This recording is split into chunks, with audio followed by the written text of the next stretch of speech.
I mean, let's So go this back to the story. Yeah. So this was my first experience of conscience that I still insist was a major accomplishment. It's like when I first was interested in the Gurdjieff work and found out that, you know, the awakening of conscience was the whole big deal, then of course that's the goal. You're going to try to awaken conscience, you know, and I had this on my mind all the time. So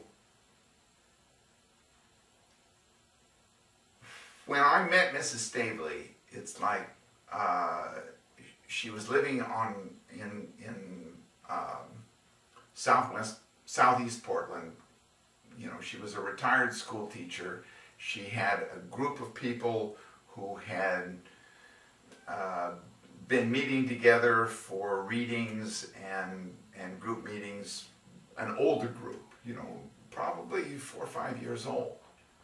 And they had gotten a hall in Portland. It was like an old dance hall over a soda fountain that they had refinished the floor and taken a piano and completely stripped it down and rebuilt it and done movements and plays. And this thing had been going for 4 or 5 years, and she had probably 20, 30 people. And then in the early 70s, there was this whole influx of people in their 20s who wanted to go back to the land, you know, wanted a farm, wanted, you know, to be on the earth and really understand where life came from, you know, and we were the younger groups, and there were like a couple of younger groups. It's like, you know, maybe 50 people came in all at once, all excited about doing something with land. And so there was one guy who had some money, and they bought this 35 acres out here, and we were going to do this farm. And she was going to live on it, and the woman who lived with her and was kind of her servant at the time, Betty, was going to live there. But at first, you needed some young people who were going to be there and do all the work. So that was me and my wife Marilee and Chuck and his wife Sharon. Both of us had a baby that was like newly born. Like when we started, of course, it was like this single family farm, because this is what you can buy, 35 acres in Oregon at the time. And there were these greenbelt laws, and it was a single family farm, so only one family could live there. Well, it was going to be, we had something quite different in mind, but we couldn't change the external way that the place looked.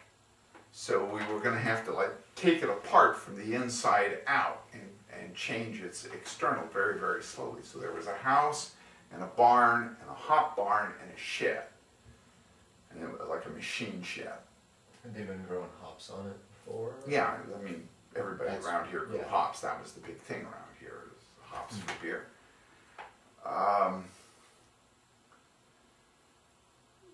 So they decided they needed some young people, you know, to live on the farm.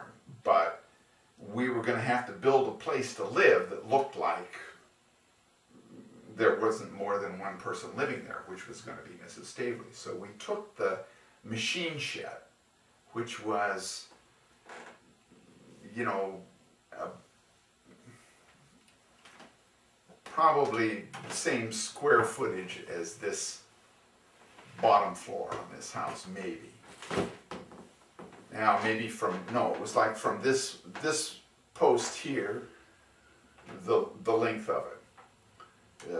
This machine shed that had been blown like 20 degrees off of Plum by the Columbus Day storm, that had only had essentially machines and grain stored in it. And inside that build 2 apartments for 6 people. You know, Chuck and his wife and his brand new baby, and my wife and me and our brand new baby, who was like a week old when we moved in. So inside these buildings, we built these apartments.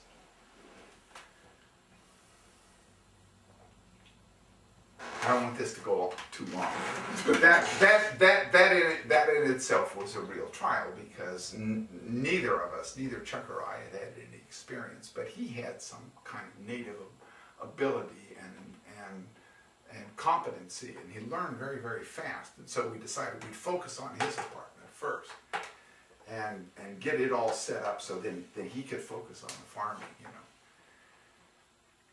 And my apartment then I would gradually work on and finish as time went on, which I was at this point in my life totally incompetent physically, and had been praying to God for this experience where I could truly work at something worthwhile, because I looked at all the world as it was available to me, and it felt empty and dead. But I believed that if I were in the right situation, if I were in a situation where the work being called for meant something, you know, the effort being called for meant something. It had to do with food, clothing, shelter, real life, then that I would, you know, respond and feel fulfilled. And what I discovered during this period of my life, which was, this is for Chris Brennan's benefit, because I'm having a consultation on my chart right now, and he needs firm dates. This was in the fall of 1974. I discovered that I truly was lazy and could not work. And basically, you know, as soon as Chuck's place was finished, you know, he went off into the fields, and I left, you know, like there was like insulation in the bathroom and no stops on the windows, and it was like November, December, you know, and an old Franklin stove burning scraps of wood, and a wife with a baby that was born in August, you know, who was bitter about the fact that her man was not really active, you know, and competent and a good householder.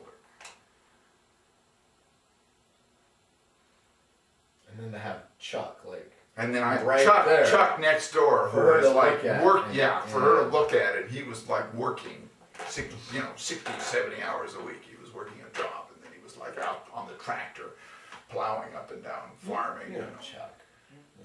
Yeah, and had a natural ability for this stuff. Oh, wait. Chuck Kangas. Okay. Yeah. He didn't know anything at that time, you know. I mean, but he was learning very, very fast. And, you know,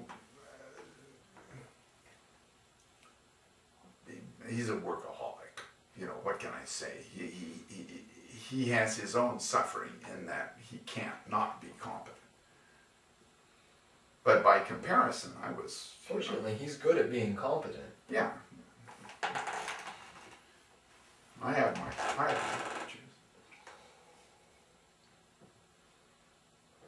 So, okay, you know, there's these 4 new people who have been given this special privilege of living on the farm. You know, well, there are all of these older people who weren't. You know, basically they didn't have that kind of raw energy. They were willing to go along with the farm thing, and they thought they knew what they were doing and were willing to give advice, but they didn't really, you know. And when it came time for it at 1 in the morning, when you really needed to get something done because, you know, the concrete trucks were coming the next day, they weren't there. You know, it was the young people who were there who didn't know what they were doing, and to figure it out as they went along.